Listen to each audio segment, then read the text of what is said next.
Merci beaucoup. Table ronde passionnante. J'ai entendu beaucoup de choses sur lesquelles, d'ailleurs, j'avais l'intention de m'exprimer moi-même, mais ça sera intéressant de rebondir. Mesdames et messieurs les présidentes et présidents, mesdames et messieurs, il me revient donc de conclure le 16e colloque de la Commission des sanctions. C'est la première fois depuis ma nomination à la présidence de l'AMF que je m'exprime dans cette enceinte. Je crois aussi que c'est la première fois que nous étrenons ce lieu. J'espère que ça a été une expérience agréable pour ceux qui ont passé l'après-midi. À l'heure où la fin de son mandat se rapproche, je tiens à remercier particulièrement le président de la Commission des sanctions, Jean Guéréminck, pour son engagement total et sa main sûre à la présidence de la Commission des sanctions. Je crois que je remercie de la même manière, d'ailleurs, je ne sais pas où il est parti, Didier Guérin, en sa qualité de président de la deuxième section de notre Commission des sanctions. Je voudrais également remercier le premier président de la Cour de cassation, Christophe Soulard, qui nous a fait l'honneur d'ouvrir les débats, ainsi que l'ensemble des intervenants qui ont accepté d'échanger, je l'ai vu, avec un certain punch et avec des positions parfois antagonistes, mais c'est bien le jeu, autour des thématiques du pouvoir de sanction de l'AMF et de l'influence de la jurisprudence européenne sur la procédure de sanction. Il s'agit évidemment de thématiques centrales pour le régulateur des marchés financiers et pour l'ensemble des acteurs de la place financière et des avocats et juristes. Pour le régulateur financier, leur importance est absolument cruciale. En effet, lorsque nous avons présenté nos orientations stratégiques en juin dernier, nous avons exprimé une ambition forte pour les prochaines années, qui est celle d'être une autorité à fort impact. Nous avons d'ailleurs appelé notre plan stratégique Impact 2027, avec cette idée que nous souhaitons effectivement avoir un impact. Alors, petite parenthèse, je suis un tout petit peu inquiète après la table ronde que j'ai entendue parce que je vois qu'il faut que nous nous attendions à ce que notre impact soit l'objet de nombreux défis, mais je vous rassure, nous nous y attendons et nous sommes prêts. Parmi ces orientations stratégiques, nous avons retenu un axe transversal qui est un axe fort, qui consiste à être un régulateur exigeant, et j'insiste sur ce terme d'exigence, pour une place financière de premier plan. Sans trahir de grands secrets, ça a certainement été l'axe qui a donné lieu au plus de discussions, à la fois à l'intérieur de l'AMF, mais aussi avec son collège. Je salue au passage Claude Noquet, qui est parmi nous, parce qu'il peut y avoir un paradoxe apparent. Pour autant, nous avons acquis la conviction qu'une régulation exigeante n'est absolument pas antinomique avec une place financière dynamique, bien au contraire. L'intégrité des marchés, comme la confiance des investisseurs, sont des atouts clés pour la compétitivité d'une grande place financière.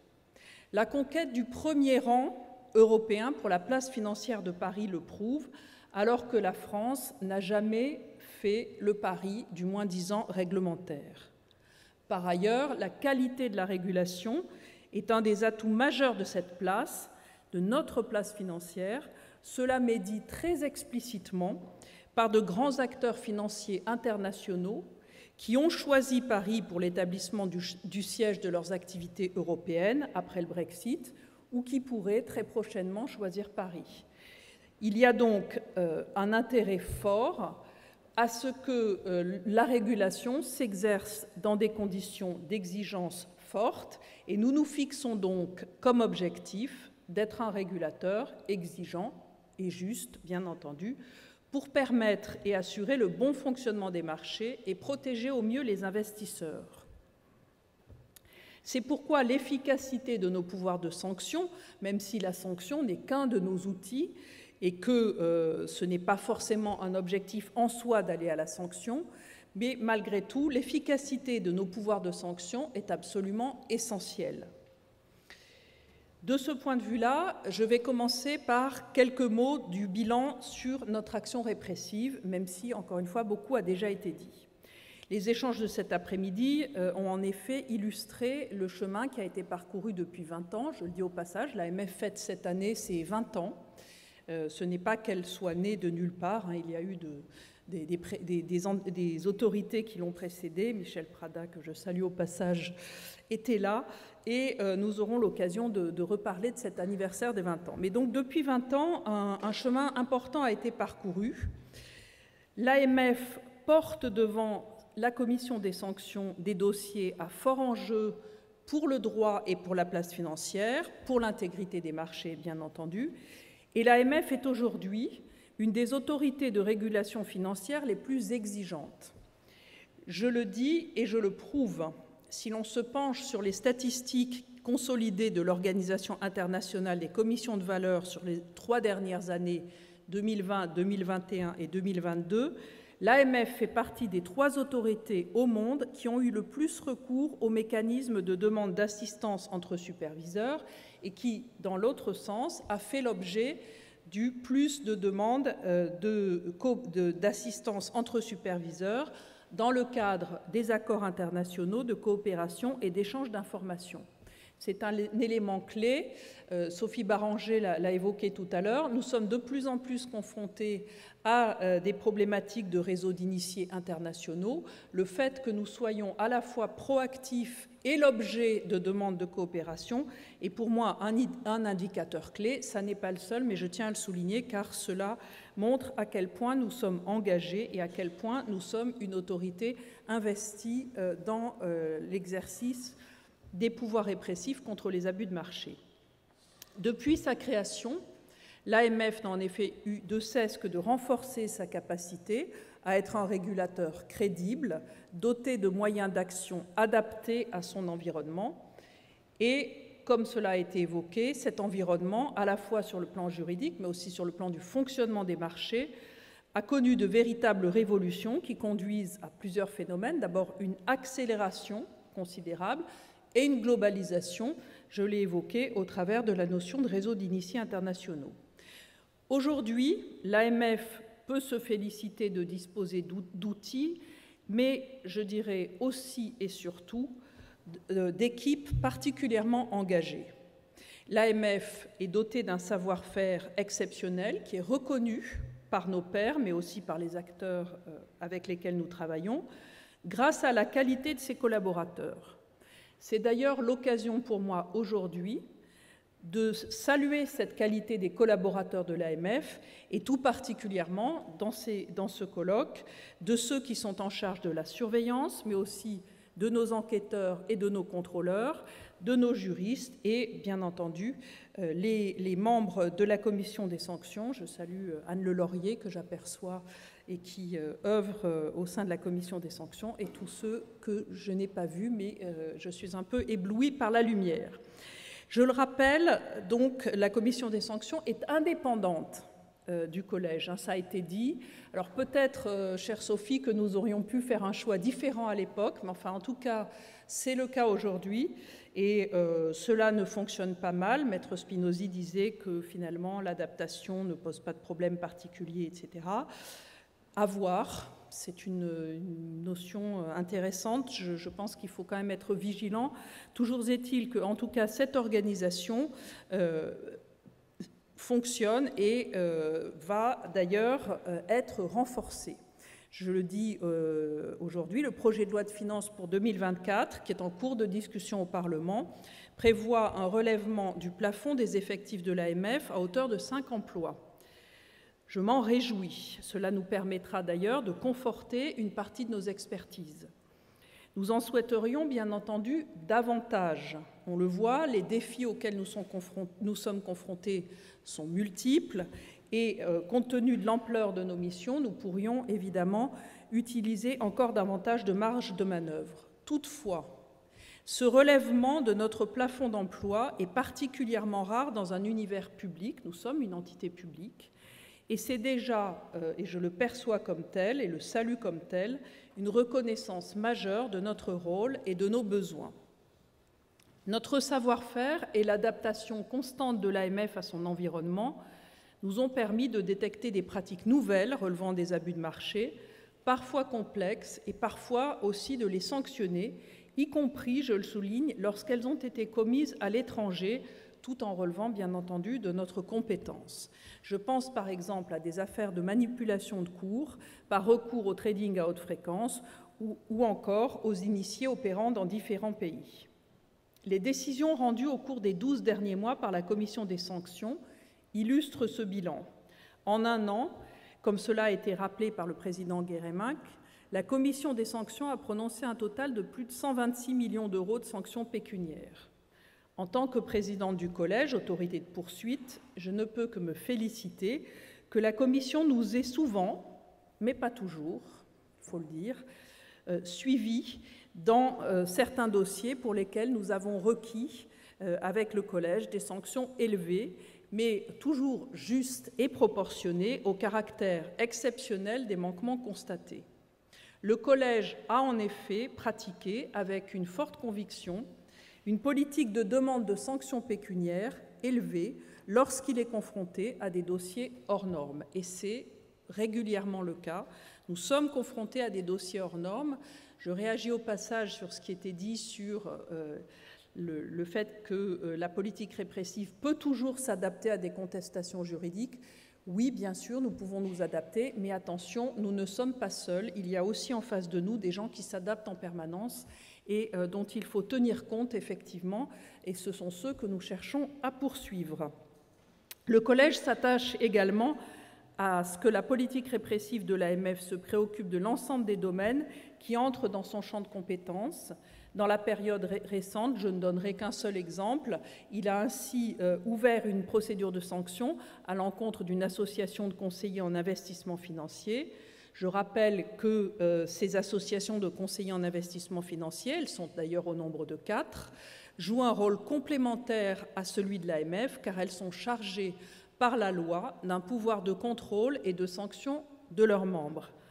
Leur professionnalisme et leur rigueur sont donc des impératifs majeurs pour une régulation globale de qualité d'une profession qui compte aujourd'hui 6 000 membres. Nous souhaitons évidemment, dans le même temps, renforcer le dialogue qui est aujourd'hui fourni et très constructif, je tiens à le dire, avec ces associations qui sont des partenaires essentiels pour l'AMF. Notre but en tant que régulateur n'est pas d'afficher un nombre ou un montant de sanctions toujours plus élevé, mais d'œuvrer à l'intégrité du marché avec les outils qui sont les nôtres. Laissez-moi en évoquer quelques-uns.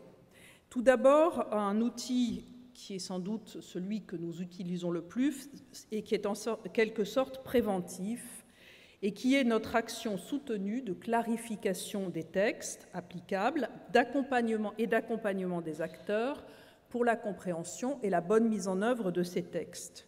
L'objectif premier est de donner de la lisibilité aux travaux menés et de la prévisibilité aux acteurs face à des évolutions réglementaires qui sont nombreuses et que nous essayons, autant que faire se peut, d'expliquer et d'aider les acteurs à se préparer. Nous publions donc régulièrement des contenus sur notre site Internet pour expliquer. Et depuis 2018, l'AMF publie aussi tous les ans ses priorités de supervision. Je crois que c'est un signal important et attendu sur ce sur quoi nous allons mettre l'accent. Bien entendu, nous appliquons, comme l'ensemble des régulateurs, un objectif de supervision, de priorisation de la supervision qui est basé sur les risques que nous identifions. Et donc cela permet de donner à la place une orientation claire sur ce que nous considérons comme étant les risques les plus importants et ceux sur lesquels les acteurs vont être attendus. Une autre innovation récente, c'est les nouveaux formats de contrôle thématique courts qui ont été mis en place et que nous appelons les contrôles spot, avec pour objectif de dresser un bilan des pratiques observées sur un panel de 5 à 6 acteurs, bilan qui peut être dressé assez rapidement et qui permet effectivement de partager les enseignements de ce bilan à la fois sur les bonnes pratiques, ce qui permet aussi de donner des indications claires sur nos attentes, mais aussi sur les mauvaises pratiques et donc de permettre aux acteurs effectivement de s'adapter rapidement en fonction des orientations que nous donnons à cette occasion. Dans quelques jours, nous publierons d'ailleurs notre 30e synthèse SPOT qui porte sur la qualité des données, un sujet qui est d'ailleurs très important pour nous, parce que pour avoir une supervision de qualité, la base sur laquelle nous fondons nos appréciations, la donnée, doit évidemment être de qualité. Nous réalisons aussi de plus en plus d'ateliers, y compris sous la forme de webinaires, pour, encore une fois, donner de la lisibilité et de la prévisibilité à notre action. Le second outil que je voulais évoquer relève davantage de notre politique répressive. Il s'agit de la composition administrative, qui est une transaction. En effet, sur la base du rapport d'enquête ou de contrôle et des observations des personnes mises en cause, le Collège de l'AMF a la possibilité, depuis 2010, de proposer cette voie de la composition administrative. La transaction s'est désormais imposée comme une alternative pertinente et efficace à la procédure de sanction dans un certain nombre de cas. Et si les montants encourus sont les mêmes, elle présente notamment le mérite d'être plus rapide pour les personnes concernées comme pour le régulateur et donc très complémentaire de la procédure de sanction. Je précise, s'il en était besoin, que ces transactions sont évidemment soumises à l'homologation de la Commission des sanctions.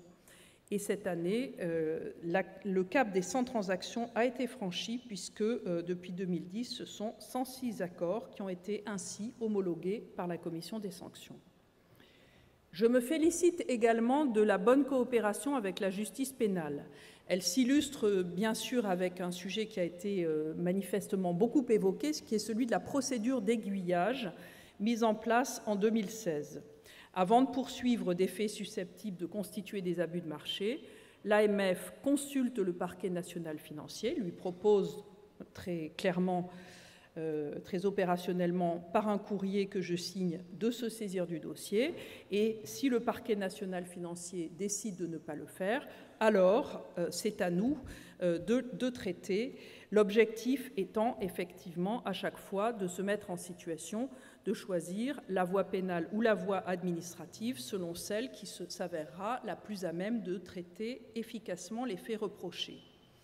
Plus récemment, cela a été évoqué également, cette coopération avec la justice pénale s'est aussi traduite au stade du jugement des affaires pénales. En effet, dans un dossier récent qui a été évoqué par Sophie Baranger de manipulation de cours, la constitution de partie civile de l'AMF a été déclarée recevable, et non seulement ça, mais l'AMF a obtenu 1 euro symbolique en réparation du préjudice moral tenant à l'atteinte grave portée à la protection des épargnants, qui est au passage notre première priorité stratégique, et par ailleurs, l'AMF a obtenu près de 100 000 euros en remboursement du coût de l'enquête.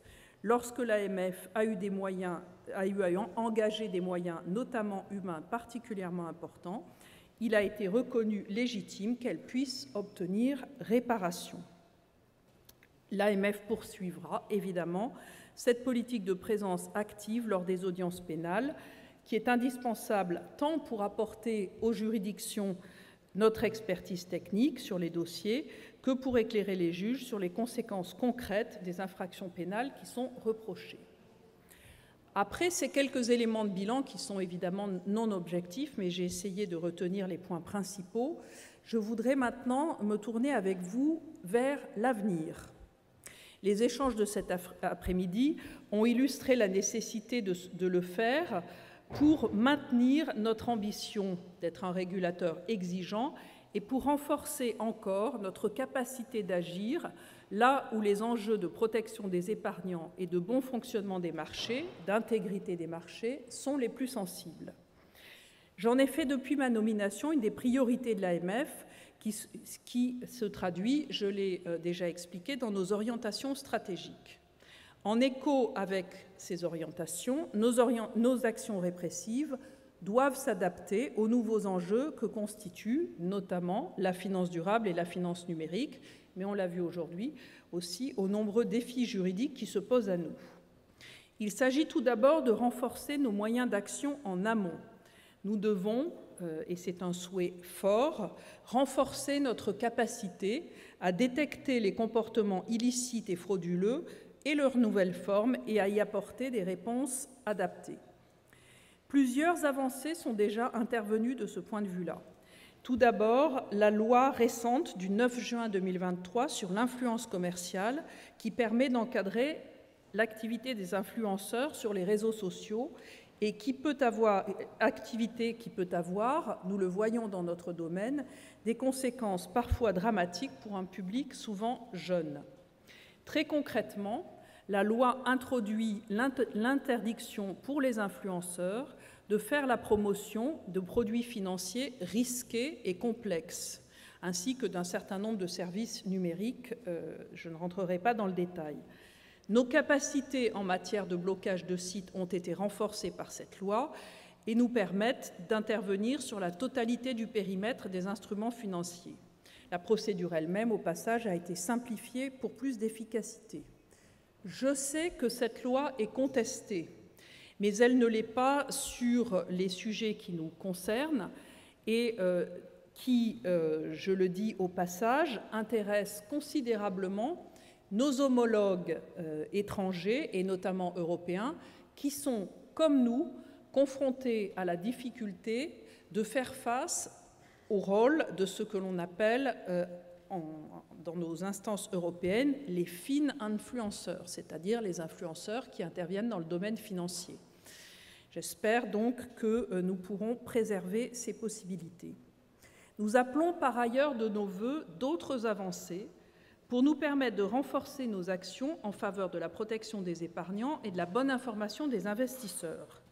Nous souhaitons, par exemple, élargir nos possibilités de recours à l'identité d'emprunt et nous doter d'outils de veille et de surveillance sur les réseaux sociaux qui nous permettent d'exploiter de manière automatisée des données publiques, aussi bien dans le cadre de notre activité de surveillance des marchés que pour les enquêtes pour abus de marché. Nous espérons qu'un véhicule législatif adapté nous permettra prochainement de porter cette évolution majeure, évidemment dûment encadrée. Nous y avons beaucoup travaillé avec la CNIL pour renforcer l'efficacité de notre action. Car enfin, il faut être clair, si nous ne sommes pas capables d'aller chercher les informations sur les réseaux sociaux, sur Internet, et y compris sur les sites qui ne sont pas en accès direct, évidemment, nous ne serons pas à même d'identifier des activités qui posent aujourd'hui des problèmes quantitativement importants et, encore une fois, je l'ai dit, qui portent parfois sur des populations particulièrement fragiles. Nous souhaitons également bénéficier d'un pouvoir d'injonction sous astreinte. Le Collège de l'AMF dispose aujourd'hui d'un pouvoir d'injonction, mais il en use rarement, notamment en l'absence de cette possibilité d'assortir cette injonction d'une astreinte en cas d'inexécution. Cela passe là aussi par une modification législative que j'appelle également de mes vœux. La modernisation de nos moyens répressifs est donc un sujet clé. J'ai souhaité d'ailleurs que nous y réfléchissions à l'AMF de manière très ouverte, sans nous auto-censurer, sans anticiper les difficultés qui peuvent se poser, et notamment celle d'obtenir un véhicule législatif, je viens d'en parler, de façon à ce que nous puissions moderniser nos moyens répressifs et leur impact. Mais avant cela, encore faut-il pouvoir préserver l'essentiel de nos moyens existants, qui est parfois remis en cause. Cela a été longuement évoqué. Comme tous les acteurs et comme toutes les autorités indépendantes, nous sommes confrontés à une contestation régulière de la manière dont nous exerçons nos pouvoirs. Je le dis au passage, c'est normal. C'est la règle du jeu dans un état de droit. Simplement, effectivement, il faut que nous puissions continuer, je crois que Mathias Guillaumard l'a dit de manière très claire et précise, il faut quand même que l'enquêteur qui est sur place pour faire une perquisition puisse effectivement, sans relire l'intégralité de tous les textes fondamentaux, savoir ce qu'il faut faire, parce que généralement, s'il est là, ce n'est pas pour rien, et c'est parce que nous avons de forts soupçons qu'il se passe des choses problématiques pour l'intégrité des marchés et la protection des épargnants. Comme je l'ai dit, donc une part importante de notre action porte sur la préservation des moyens existants. On pourrait avoir de nombreux débats sur la façon dont certaines décisions sont intervenues. Pour autant, Je me félicite que des décisions favorables très importantes soient intervenues, qui ont permis de conforter notre arsenal juridique, mais aussi nos pratiques. J'en citerai deux. Tout d'abord, s'agissant des visites domiciliaires qui ont fait l'objet de nombreux contentieux, l'arrêt qui a été rendu par la Cour de cassation en décembre 2022 est revenu sur la notion d'occupant des lieux, confortant ainsi la pratique de l'AMF et clarifiant le fait que nous pouvons saisir des documents ou des supports lorsqu'ils se trouvent sur les lieux et non pas lorsqu'ils appartiennent à l'occupant des lieux. S'agissant des données de connexion, alors, beaucoup a été dit. Simplement, je tiens à indiquer qu'elles constituent un moyen d'enquête absolument fondamental. On a parlé tout à l'heure des réseaux d'initiés. Il est souvent indispensable de pouvoir établir que des liens, des connexions, des contacts ont eu lieu entre différentes personnes pour établir ou montrer en tout cas qu'il y a eu des contacts qui peuvent s'analyser comme des transmissions d'informations privilégiées. Je me réjouis de ce point de vue-là des arrêts qui ont été rendus le 10 mai dernier par la Cour de cassation, qui valident largement notre dispositif juridique et nous confortent dans la possibilité d'utiliser ces données de connexion dans les enquêtes pour abus de marché, évidemment dans le cadre strict et manifestement de plus en plus strict qui est fixé par la jurisprudence qui vient d'être précisée lors de la précédente table ronde. En revanche, je crois que ça a été évoqué par l'autorité de la concurrence, je signale un nouveau risque qui pèse désormais sur certains de nos moyens d'enquête et de contrôle, qui est la création d'un privilège de confidentialité inspiré du legal privilege en anglais, au bénéfice des consultations juridiques rédigées par les juristes d'entreprise. Un tel privilège est en effet potentiellement susceptible de peser sur l'efficacité de nos enquêtes et il nous faut maintenant examiner si les garde-fous qui ont été prévus par la loi qui vient d'être adoptée permettront de limiter ou d'éviter les effets négatifs potentiels sur nos enquêtes. Nous souhaitons aussi, au-delà de la préservation de l'existant, développer les moyens d'action de demain. Nous souhaitons enrichir notre gamme des suites à donner aux manquements que nous constatons et pouvoir ainsi renforcer l'efficacité de notre action. L'objectif est multiple, mais je peux le résumer ainsi. Il s'agit pour nous d'apporter à chaque dossier une suite et que celle-ci soit la plus adaptée possible. Pour gagner en efficacité, j'ai parlé de nos moyens, nous devons prioriser l'utilisation de nos moyens et pour gagner en efficacité et en efficience et en rapidité de traitement. Nous souhaitons donc pouvoir disposer d'une procédure de transaction simplifiée pour traiter de manquements simples à des obligations déclaratives, par exemple. Nous espérons, là aussi, qu'un véhicule législatif nous permettra d'introduire cette innovation qui permettra d'alléger considérablement le travail quotidien qui consiste à rappeler ceux qui n'ont pas satisfait à leurs obligations déclaratives et qui nous semble pouvoir être traités de cette manière sans encombrer la commission des sanctions ou les juridictions. Nous sommes également très attentifs à la manière dont nos homologues, en France comme à l'étranger, procèdent pour mener à bien efficacement leurs missions respectives. Certaines pratiques peuvent être source d'inspiration et des travaux comme ceux de cet après-midi sont très utiles pour nourrir nos réflexions sur des outils nouveaux et des bonnes pratiques que nous pourrions suivre et acclimater dans notre propre domaine. En conclusion, j'espère vous avoir montré au travers de quelques exemples que nous sommes proactifs et désireux d'aller de l'avant pour renforcer l'efficacité de notre action, notamment répressive. Et pourtant, je lis régulièrement des critiques à l'encontre d'une soi-disant inaction de l'AMF. Je souhaite vous l'indiquer de façon très affirmative, il est totalement erroné de croire que l'AMF serait inactive. Son action, simplement, il faut en être conscient, prend des formes très différentes.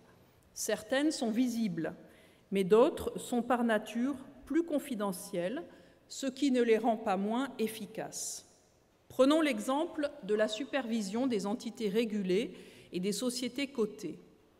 Au-delà de ses activités d'agrément ou d'autorisation, l'AMF est active au quotidien au travers d'un dialogue très resserré avec les acteurs, notamment pour s'assurer que l'information donnée aux investisseurs est exacte, sincère et non trompeuse, et qu'elle est adaptée, mais aussi qu'elle intervient dans les délais impartis par la réglementation.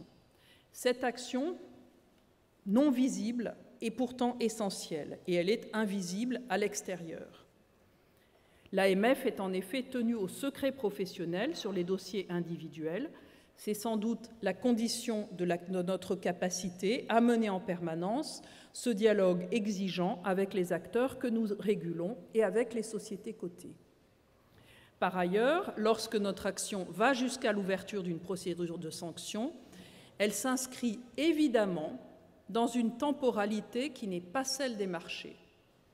L'action répressive du régulateur ne devient de ce fait visible qu'en toute fin de procédure, lors de la tenue de la séance publique de la commission des sanctions et de la publication de la décision sur le site de l'AMF.